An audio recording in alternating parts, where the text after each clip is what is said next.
Happy Thursday, everyone.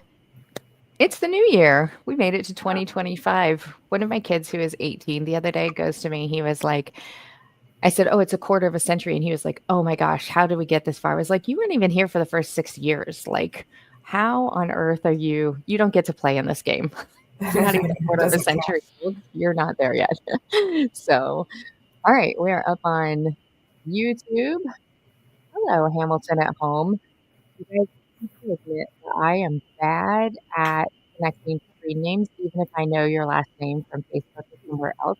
So feel free to also drop in how I might know you on Facebook or through the subscriber group if you have a different username than one we are familiar with. So we are going to give everybody a chance. I want you to know that while I had it blurred and then I was like, hang on, Adam, make me look cooler than I am. And so he took the cover off the soundboard and turned it on so that it's all lit up and everything for me. So thank you, Dino, for immediately noticing my very cool setup in the background there. Um, while we give everybody a chance to get in here and get logged in, I will let you know that we obviously have Data Coach Claire joining us today to go over the State of the Amazon Influencer Program report that she did. So, very excited about that. And if this is your first time joining us for office hours, we do have quite a few new members joining us this week. We're also live on YouTube, so you may be just joining us and not one of the Fluency Fruit subscribers yet, and that's okay too. But in office hours, we come every week, Thursdays at 11 a.m. Central Time, and we spend some time usually with some sort of topic that I have brought to discuss something that's happening in the program, content, Amazon in general. We talk about the Fluencer Fruit extension. We talk about stuff that's happening on Amazon with sellers that could impact influencers as well and take your questions. So, welcome everyone. Let's see. Thank you, Christina, for the ping on how I will know you from another platform. I appreciate that. Dino, welcome. Gary, good to see you. And I see Beth down here too. Good morning, everyone. All right. Well, we are going to jump right in. Unlike most Thursdays, because I am sharing space with my husband today, I do have a hard stop at the 55. So we are going to jump in because we have so much to talk about with Claire here. You guys start thinking, put your data caps on, right? That's part of why I developed Fluencer Fruit was because we can remove the emotion of these conversations and lean into the data. And Claire has taken that like even further for us so we can um, start really digging into the data-driven decisions in the program and maybe remove some of that. I just really like this product. You can still buy it, but you can separate that from the strategy. And so Claire's here to talk to us a little bit about that. But Claire, thank you for joining me today. We kind of did this like we've been talking about it for a while, but Tuesday I was like, hey, how's Thursday? So thank you for doing this last minute. Sure. No, I'm glad it worked out. Thank you for having me. Hi, everyone. My name's Claire. If we haven't met yet, I'll give a little bit of intro on me, myself, how this report thing came to be, and then we can talk about some of the findings. So my day job and professional background is in data analysis. I'm literally a professional survey writer and analyzer. And so this was really fun to bring together my Amazon influencer work and my day job into being together. And I have a master's degree in marketing research. I love working with data. And like you were saying, Liz, it's easy to get your emotions wrapped up. You were kind of mentioning it in strategic buying. I think one of the most valuable things that came out of this report is giving people better expectations to what they could expect to make, especially those that are first starting out. Yes. Because it seems like those that are often the loudest in this influencer community, and just how it goes, no shade to anybody, is those that are either really excited because they're making a lot or those that are looking to commiserate a little bit because they're not making very much. Either they were and their earnings went down, or they're really giving it their all and not seeing the returns that they expected. And I kind of hypothesized that there was a big chunk of people in the middle. And so I wanted to hear from those people and get a better idea of what that earning spread looked like. And not just how much people are earning, but then also what they're doing that might impact what they're earning. And so we saw a lot of information about that. So that's what motivated me to put this together and do the work to get to hear from everybody. And we had over 150 completed responses from Amazon influencers that are in the program earning. So I'm pretty confident in relying on the data to not just be an N of one at a time. Yeah. So for people who don't come from like a data background initially, including myself from the data side, what was your hope around like getting a critical mass or number of people to fill out this survey? Because I know you said we had 153 actually fill it out. What was kind of your goal where you were like, I will feel confident in these results to present them? I wasn't sure what to expect because I didn't know like how generous people would be with their time, even to, fill out a 5-minute survey. I was hoping to get at least 100. And so we got like about 200 started responses. And then there was quite a few people that, started it and didn't finish like most surveys go. So we ended with about 150 great, clean responses. That's fantastic. When you were working through kind of like the initial results, did you have one of the results where you were like, oh, I didn't see that one coming? Yeah, like I said, I had this hypothesis that like there was a lot of people that we weren't hearing from that were making money in the influencer program, but just not like talking about their earnings. And I was surprised that the bulk of people are making between like $250 and like $750 per month. And I feel like there's different ways to react to this. So if Liz, while I talk about it, if you could pull up that page, I think it's page 4 of the report. Yeah. So 72% of people or of the respondents, I should say, but we could generalize this and hopefully in the future we can do it again and even confirm this again. But 72% of the respondents are making $1,000 or less from their Amazon influencer program income streams. And there's a little bit more breakdown in this report of like which income streams are bringing which amount of income. But I was surprised that like that's the majority. And maybe those that are making more didn't feel as eager to like take the time to fill out the survey. That's like totally could be a confounding factor. But I think that this could both give people comfort that like if you're making if you're making like a solid $500 a month and you're happy with that, like there's no need to compare to those that you hear that might be making more. Like you are in good company. There's a lot of people making this much. And then on the flip side, if there was somebody deciding if they were going to like try to do this Amazon influencer thing and like try to build up a storefront with shoppable videos, I would want them to look at this and decide like, is this worth it for me? Yeah. Because they might hear of like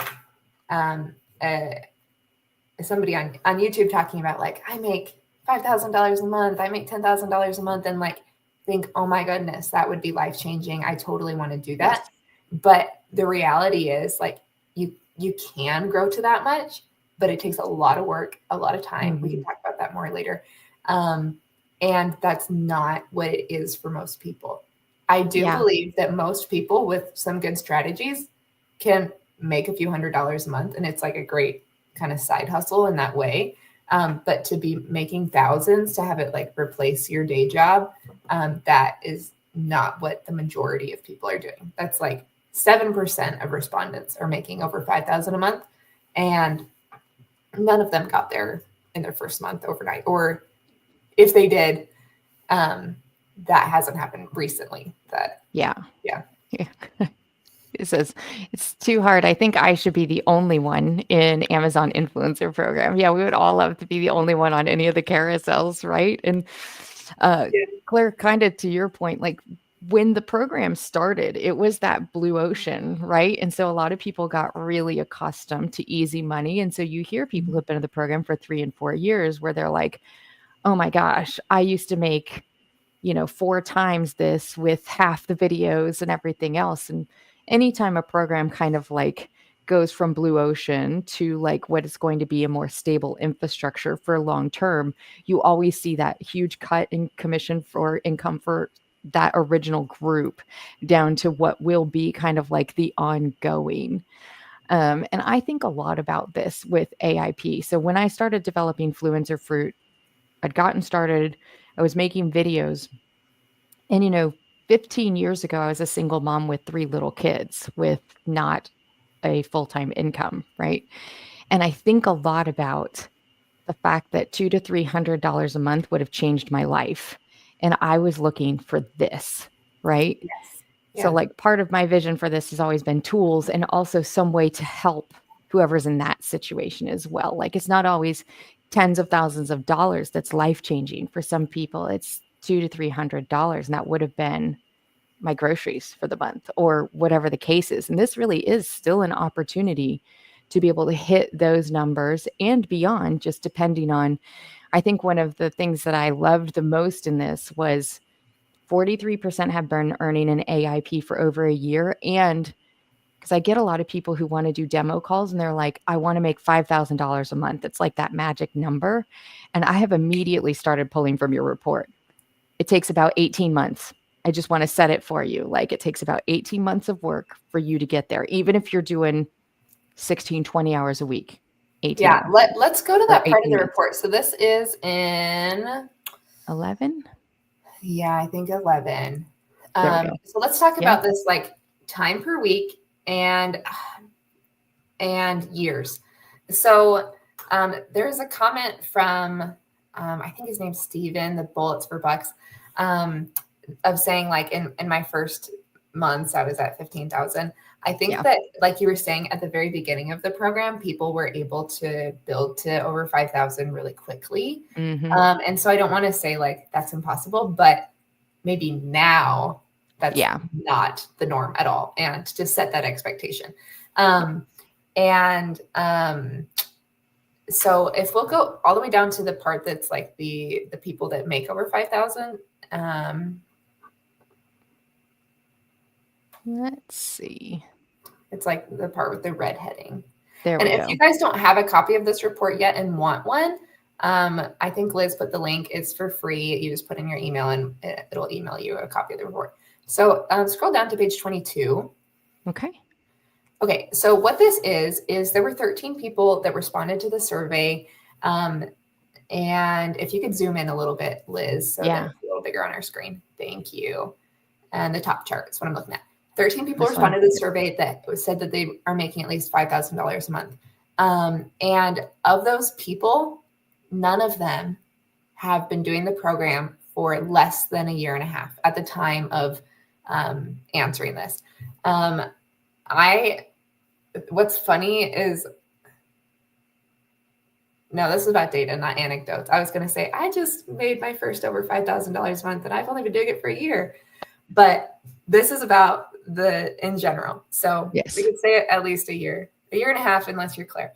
You have all the data that you've been working off of, which is an argument for using data to back your strategy. This is why we need the data. Exactly. Yes. So I think that the advice of like, if you're just starting out at this, to say it's going to take you at least a year, probably a year and a half is valid, because of those other like 140 people that responded, none of them were making over 5,000 that hadn't been doing it for at least a year and a half.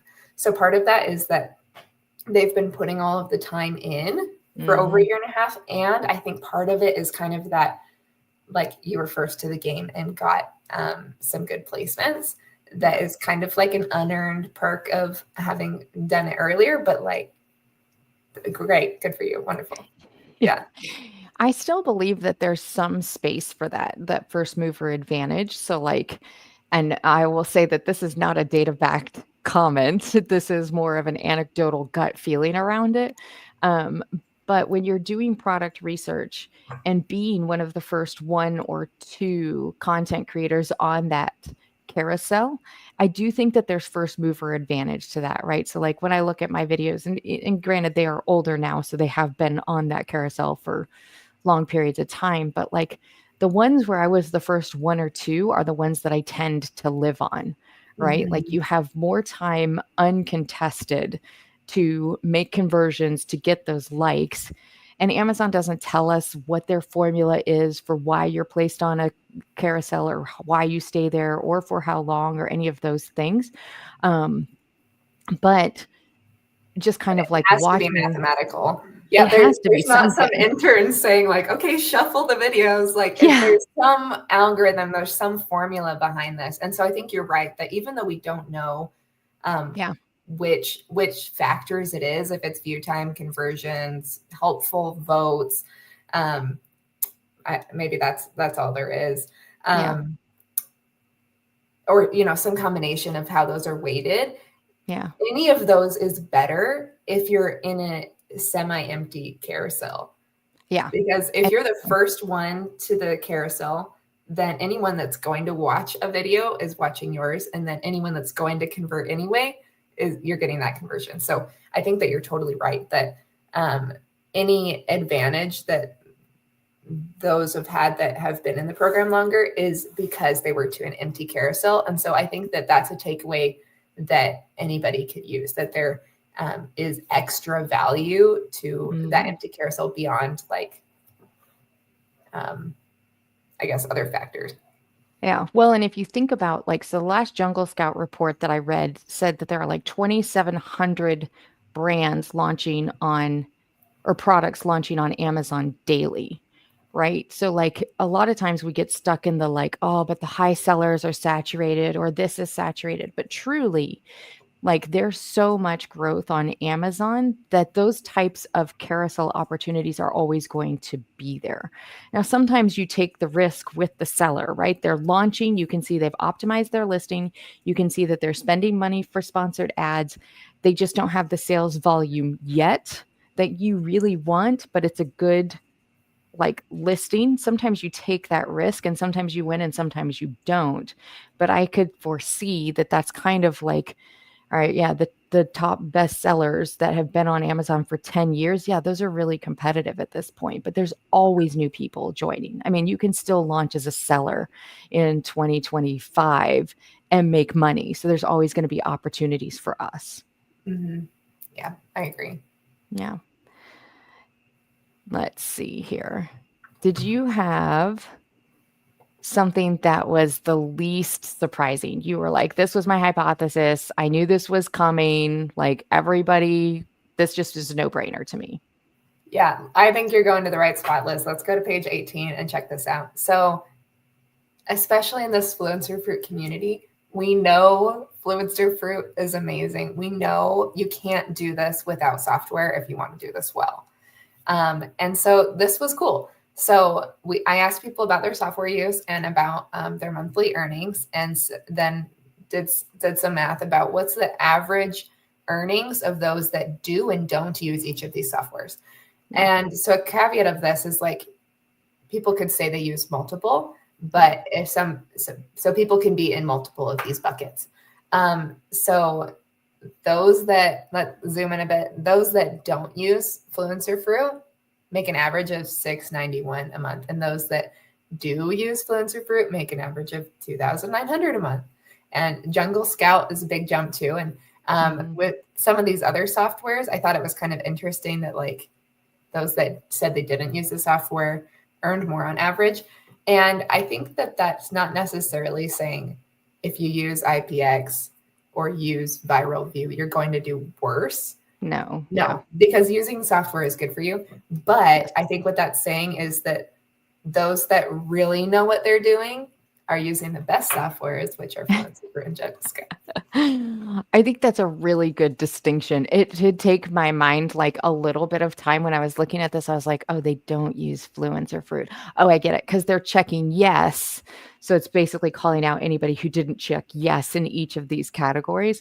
And it makes perfect sense. Like the difference between like people who are using Fluence or Fruit and Jungle Scout and those who are not is, I mean, the most stunning number on here to me. Like, I was like, you can always have hypotheses, but when you see it put in like black and white or yellow and orange in this scenario, like it is like, oh, wow, that's stunning. Like, yeah. Yeah, feel free to use this in your sales calls. That's fine. Yeah. I shared it with Jungle Scout too. I was like, if you want to put this in your socials, just cite Claire. Sure. Yeah. So let's see. Let me look at some of these comments here. We are seeing a huge amount of videos in the UK that are AI, taking YouTube videos, cutting them, adding an AI voiceover, and adding them in. It's heartbreaking. Amazon has a way of catching up with those things. So they have, because it's like turning the Titanic, everybody uses that, expression. It's one of those things where like the scammers and the people who are going to do it are going to get way ahead of Amazon. They're going to come through. They're going to wipe all of that. Some of us are going to get some sort of like weird deflection portion impact, and then they'll start doing it better. But I hear you. It's unfortunate that that they're able to do that in the UK right now. I kind of disagree. People can make great money without software. It just takes more time. They can save you time. Oh, I agree with that 100%. Time is money if you want to use your time to make money. Yeah, I actually agree with you. Like when I do demo calls with Fluence or Fruit, I always tell people like, look, 98% of what I'm going to show you for product research specifically, you can do on your own. Like we're pulling information forward to you. It just will take you more time. And Stephen, I would guess that you've been doing product research on Amazon for longer than your average bear. And so you most likely can look at things a lot faster than maybe somebody who is just getting started or who hasn't spent a lot of time in the Amazon ecosystem. But I don't actually disagree with your statement. Use their time to make money. Zoe, that is scary. If they scroll TikTok and watch Netflix when people want their time to make money. Time is the most valuable resource on the planet. I agree. It's the one thing we can't get back. And correct, making more money is not exclusive to just software. There are all sorts of variables that play with all of this. Absolutely. I don't think our argument here from this is that you have to use software to make money. I think the takeaway is in this data set, the people who make more money per the survey are using these softwares. It's not a right or a wrong. It's just an observation from these. So, yeah. Well, another thing that I'd like to talk about, and this kind of idea of like spending money to make money, like spending money on software. And you, like we've said, like you absolutely, it's not a requirement to pay to play at all. You don't have to have bought anything from Amazon. You don't have to have bought anything. But there is a correlation between those that spend something to reinvest and their earnings.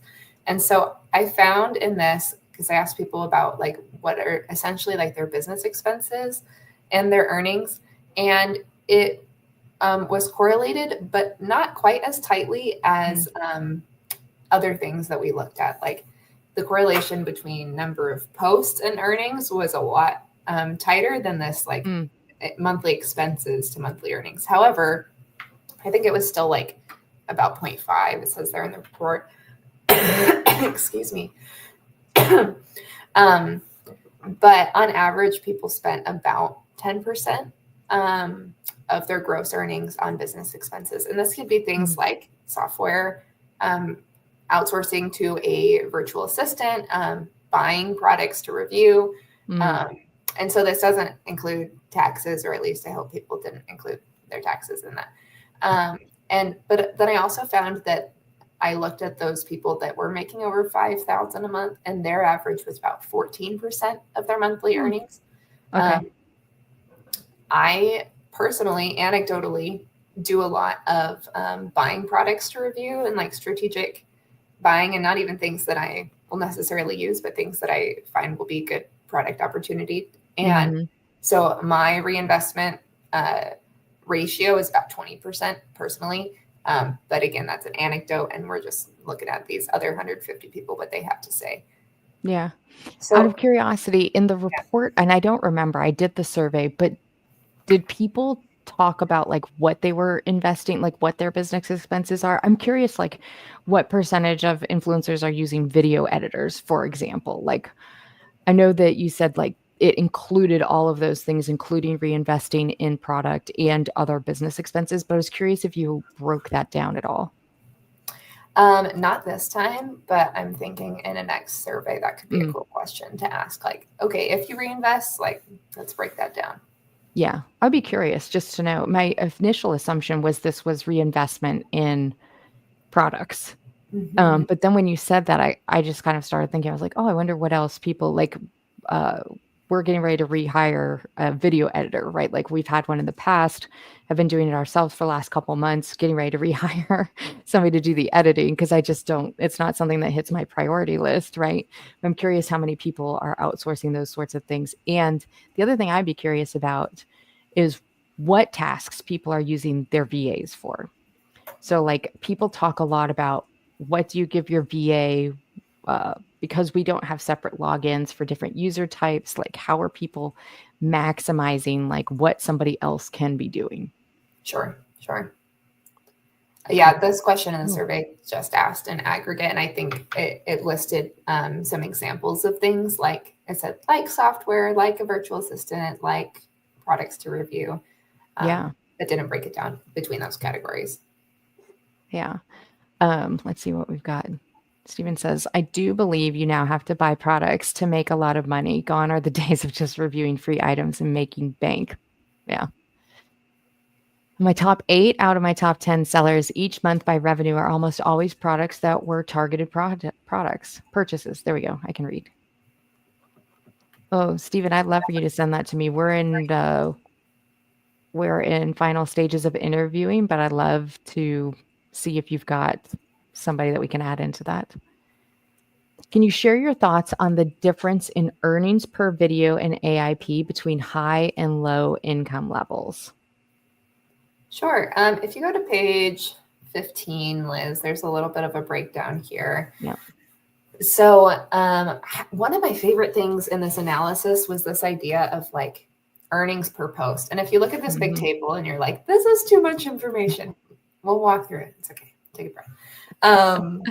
So earnings per post, what this means is I have 100 posts on my storefront. If I make $1 per post per month, then that's $100 a month. But if with those 100 videos, somebody else, or 100 videos, somebody makes $5 per post per month, then they're making $500 a month. And that range between about $1 and $5 per post on average is the range that we saw in this survey.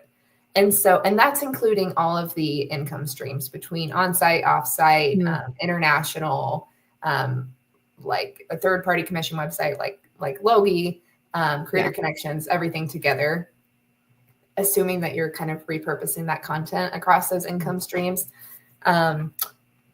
about $1 to $5 per post per month. And so you can do this calculation for yourself to see where you fall in there. So if you make, if you have 1,000 posts and make $2,000 a month, that's $2 per post per month.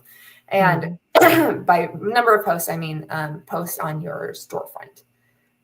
So there's some difference that we saw in how long people have been in the program and what their average earnings are. And so here on the leftmost column, this gray one, we have how long they've been in the program. And then in the green column is the their average earnings per post per month. And so we can see that those that have been in longer are earning more per post per month. And I think in part that is that they might be better at making videos. They're more strategic. They're more efficient. and also some of that like first to the carousel ground. Right. And what is interesting though is we can look also at the column that has the orange header, the average on-site earnings per post per month. So Okay. not Yep. all of the income streams, just what somebody's making on-site is in the range of about $1 to $2 per post per month. So if what I thought was interesting about this is this seems like this is kind of the difference of like those that have been in the program longer, maybe they make another dollar per post per month just from that. But the other money that they're making is because they're diversifying that same post across other income streams. It's not just coming from on-site. Man, that's compelling, isn't it? Like when you think about that, like the fact that, so this last number here, right? They're taking average on site for it is $2.28 per post, and more than doubling that to $5.11 by repurposing content. Mm-hmm.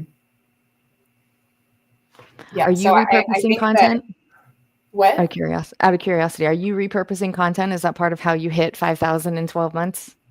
Yes. Yeah. Right now, I've been leaning into doing more creator connections and also Logi. Like now it seems like when I look at something and it has like a 2% on-site commission, I'm like, only 2%. I want at least 10%. And so yeah, personally, my creator connections and Logi is as much or more now than my on-site commissions. That's fantastic. That's fantastic. Looks like Rob joined us. Hey, Rob. I'm glad you walked through that. That was actually one of my questions that I didn't put in our doc outline for, because I was like, oh, I haven't spent the time to like dig into this one. Yeah. And if you guys haven't, those that are watching haven't gotten a copy of the report yet, you can get one for free. The link is in the show notes of the YouTube live.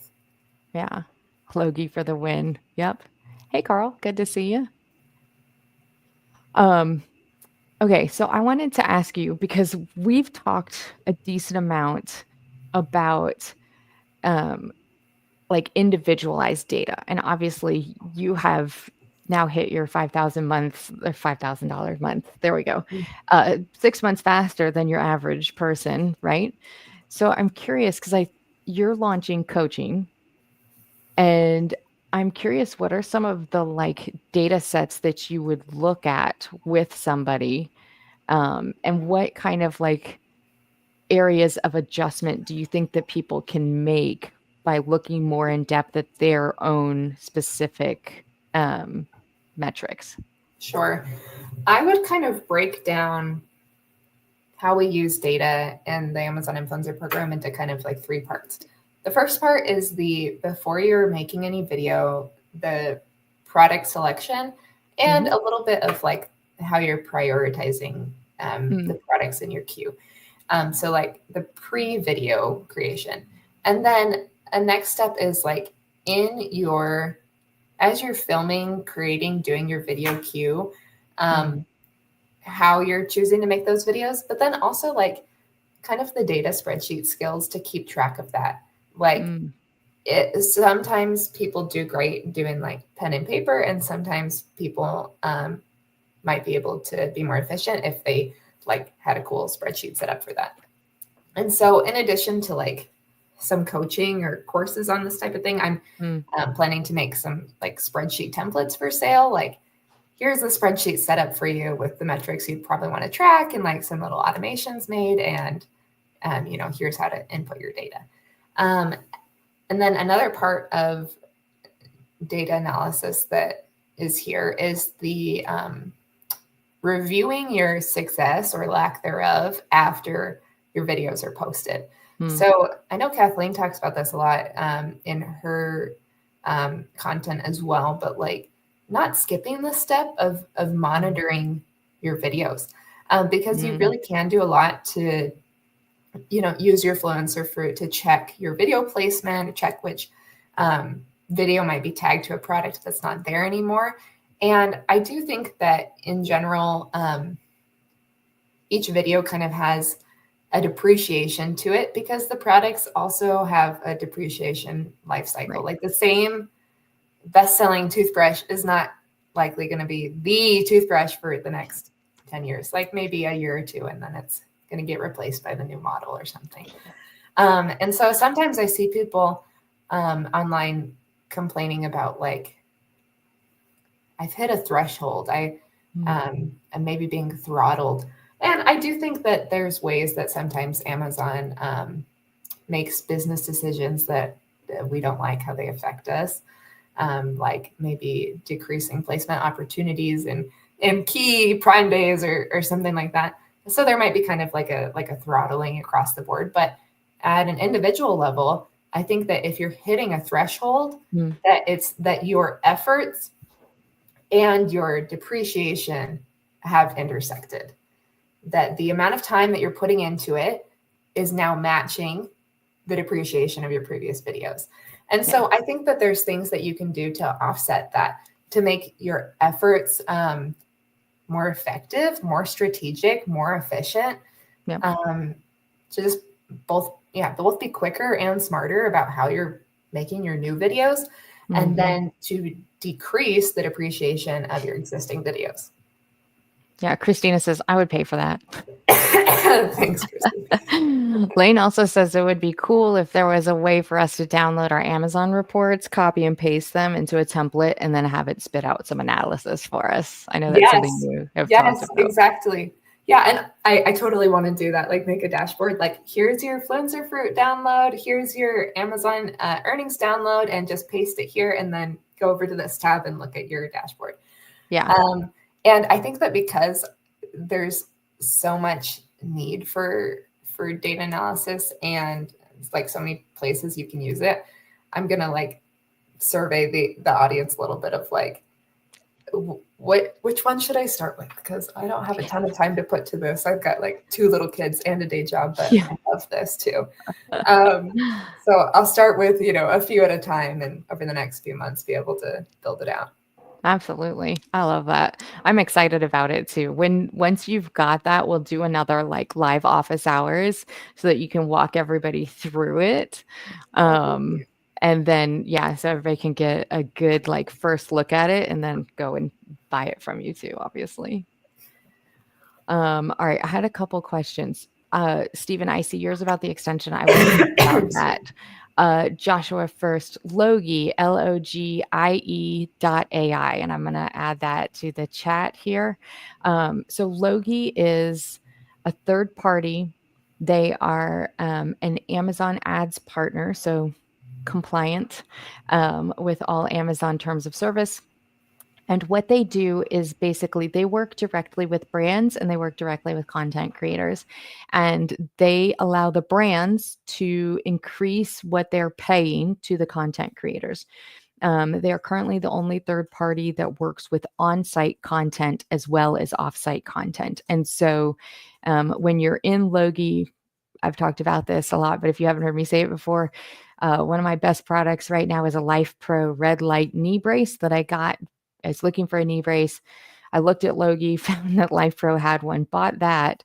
And now every time I sell one, I not only make, I forget what the Amazon commission is, like 2.25% or something stupid low, but then I also make an additional, I think it's 10% on Logie from Life Pro for doing that content for them. And so Logie allows the sellers to incentivize the content creators with additional commission. So they also do it for offsite. So if you're driving traffic from your YouTube channel, from your Instagram, pick a social, your blog, you can also use your Logie link to get 10% commission as opposed to whatever the Amazon 4% is. So that's what Logie is.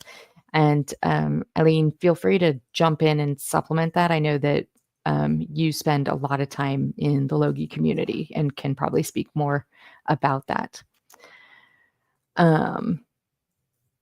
Yeah. Oh yeah, that's a great way to say it. So it's like next level creator connections. Yes. It's a little bit more concise, right? So you're not weeding through I think the last time I checked my creator connections yesterday, it was like 22,000 opportunities. It feels like an old deal site to me, like back when they would just post all these crazy deals. But I covered. Okay, good. If I got that stamp, I feel good about my explanation. I'd also throw out that people just starting out are less likely to pay for software as they're recommended to record everything already in their homes, family. Yes. Sorry, I'm going to circle back to that once we finish Logi. Sorry, I jumped comments here. But it is very much like creator connections, but by the third party, and there is a direct relationship between Logi and the brand.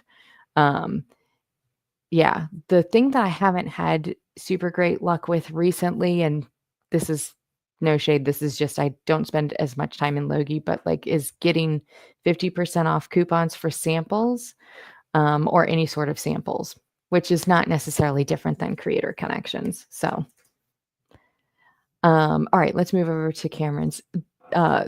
This is Claire. I think you called this out too in the report.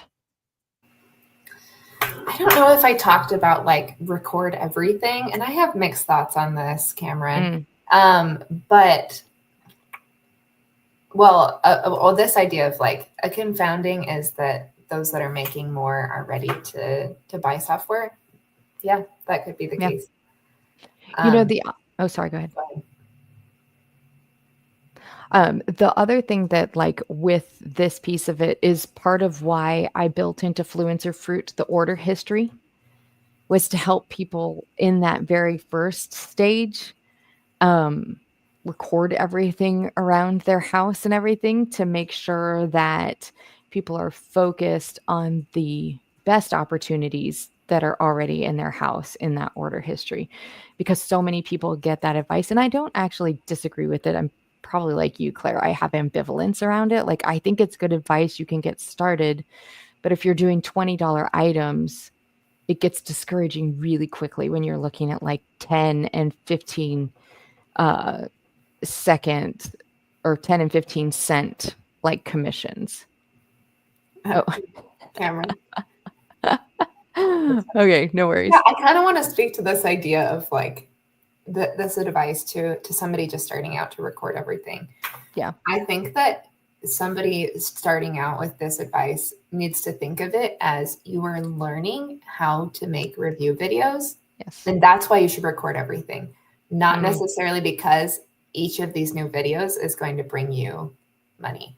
I think that where you start making those like $2 per post on average is when you start getting more strategic. You can kind of up that earnings per post. Yeah. But when I was first starting making review videos, it would take me like 45 minutes of video. Like I'd sit down and like write myself out my script and like make sure my staging was right. And then I wasn't very fast at editing. And now it might take me like 5 to 10 minutes on average. Like, and I've found ways to make it really efficient. But I wouldn't be able to get there without all of the practice making my now 1,500 videos. Yep. And Rob is agreeing with you too. It's like, it doesn't necessarily lead to commission. But if you're new to the program, it's a great opportunity for the creation process. And I do think like us as a group helping to continue shaping that narrative in the groups and everything else could be really positive for the content creator community, because I do think some of that gets lost, especially like you were talking about in the very beginning of office hours, like when people are either super excited because they're making a lot of money or coming to commiserate, right? And so when people show up and they're super excited and they're like, you should do everything in your house, what they've forgotten about in the very beginning is like, yeah, that might lead to some money down the road because we're stacking, right? Like that recurring income. But most of it is probably the experience. Yes, I think if people think in their head, like, I'm going to make an average of $1 per post per month. And if that's motivating to somebody starting out, then go for it. And if that's demotivating, then that's the reality, and that's okay. Yeah. And I think about it a lot too. Like as up and down as some of the emotions around the program are, like what other program are you going to create a piece of content, even if it takes 45 minutes to an hour, right? Like when I first got started, I'm doing all my editing. I don't know how to edit videos. Some of them are terrible, whatever. But like I still make money off of something that took me an hour. Like there's not another opportunity that I know of that allows for that exact like income model. Yep. Yep. Yeah, it stacks. Exactly. Yep. All right, agreed. Start with your first. I like this too. Steve says he made 100 videos in his first week, which put him on the fast road to income. That's great. I love that. I was also seeing, they were talking about Logi is currently US only and coupons are currently on hold. Thank you for calling that out, Eileen. I actually did not know that. So I will, we can publicize that here as well, or socialize that here as well. My kitchen drawer items have done pretty well. Paid for them. I bought years ago. I also learned a lot in the process. Yeah, exactly. I have a Gorilla Grip can opener that I do decent on. Every once in a while, like I get rotated in and out of the carousel, but I always know when I get rotated, I'm like, oh, I'm selling can openers again. Yeah, just this winter, I was selling again. One of my first 3 videos was a pair of like nice winter gloves, and they were selling all around Christmas. Yep. I have a water slide that is like a $3,000 or $4,000 water slide, depending on which option you have. And Alejandro actually is on that carousel as well. And this summer, that video has been up for 2 or 2.5 years now. And this summer I made my first sale on one of those. I was like, it's summer, we're kicking off. I was like, I'm really hoping more people buy this slide. Of course, nobody else did, at least not on mine. But I was like, I'll take that. Like, that's let's awesome. see. Also, if you film what you already own, you actually use it versus buying it to make money off of it, which does give you a lot more like comfort. I agree.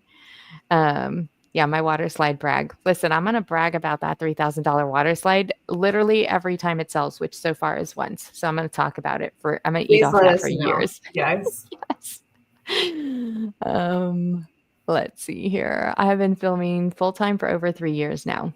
You probably turn on the camera and don't blink. Like you just talk. It just is very natural. It gets easier and it's hard to explain that to people, right? Because it's like when you're starting, even when I started office hours, like being able to show up live and talk to everybody, because you're basically sitting in a room talking to yourself or talking to one other person. It's easier with one other person. But I just had to basically like put it on the calendar and announce it to people as like a forcing function for the accountability. Be like, guys, I'm going to be live on Thursday. And I was like, crap, I got to be live on Thursday. Yeah. Never underestimate the power of a cheap item. I made 5 digits in 1 month on the Shishibo Cube. I could not get placed on that silly carousel. That was one of my first Logi items. I don't think I've sold any, maybe 2. I'm glad you made 5 figures. That's amazing. Yes. All right. I do want to go back really quickly because Stephen asked. Here we go. Update on the Creator Connections tool being added to the extension. So I am hoping by the end of the month, and I know that is slower than we would like. I prioritized 3 pretty big milestones for the dev team going into December, and it has definitely, or in the fall, it has taken, as most things do, longer than anticipated. So we have slowed down development on some other things to get these big milestones across the finish line, specifically user types, subscription levels, and a new checkout flow. So I got the new checkout flow last night. And for those of you who are affiliates, it is going to make your life and mine much, much easier around tracking affiliate recommendations or affiliate referrals. Can't talk. Affiliate referrals. All of that stuff is going to be automated. So I will no longer be making payments manually. So those things are coming. Once we get on the other side of that, we will be able to pick back up cool development at the speed at which I like to move, which is much faster. So let's see. I might have missed it, but what does the data show about general sentiment about the program right now? And does that sentiment change based on how long someone has been in the program? I just replied typing to this, Okay. Rob, but I've thought of next time I survey, probably in like February, I want to ask like hypothetical situation. If your account got shut down today, and you didn't have any of your videos, would you restart from scratch? Oh, And I I like think that that would be one. a great question to both let people know, like, is it too late to start for those like considering doing this, and to get that general sentiment, like, because if you're fed up, you'll be like, I'm done, not going to restart. And if you actually kind of still like it, then you'd probably say, I would start again and do it. What would your answer be? I would restart and probably go even better because of that idea of like you're learning the process. Yeah. Mm-hmm. I agree. I do. I think I'd start again. Yeah. What do you guys think? Those that are here. Yeah. Rob, I see your question. I'll answer that in a minute. You make it look so easy, Liz. I'd never guess you had to motivate yourself in for office hours. That's a solid fake it until I make it, Cameron. I'm glad that it didn't show. I was so nervous the first couple. Let's see. A good camera hack is to put a picture of a friend by your lens or put googly eyes on your camera. I like that. Let's see. Anyone seen? So Christina, I've seen a couple people recently talking about Canada picking back up. I didn't check mine yesterday. I meant to, but I haven't checked mine. Oh, Dino says he'd start again. Yeah. I was thinking the other part of Rob's question was, did sentiment around the program change based on how long people have been in the program? And for that, I did ask, like, not about the program in general, but about like how are your earnings doing September, October, November. And Yeah. I would hope that this would be a like black and white question, like numerically, are they better than average, worse than average? But I think that there's kind of some emotion in this too, like of how you expected it to go. And I did see that those that had been in the program longer, or at least those that are in the like earning over 5,000 a month group, were in general more positive on these like month by month questions.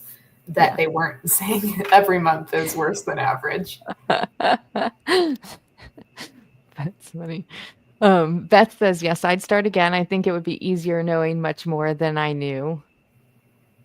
Cameron says, but if we've made a ton of videos, why wouldn't we restart? So, Cameron, your delay might be just a little bit again. So Claire's question for a future survey included, if you didn't have all your videos and you had the opportunity to like start again, would you restart and basically like do it again?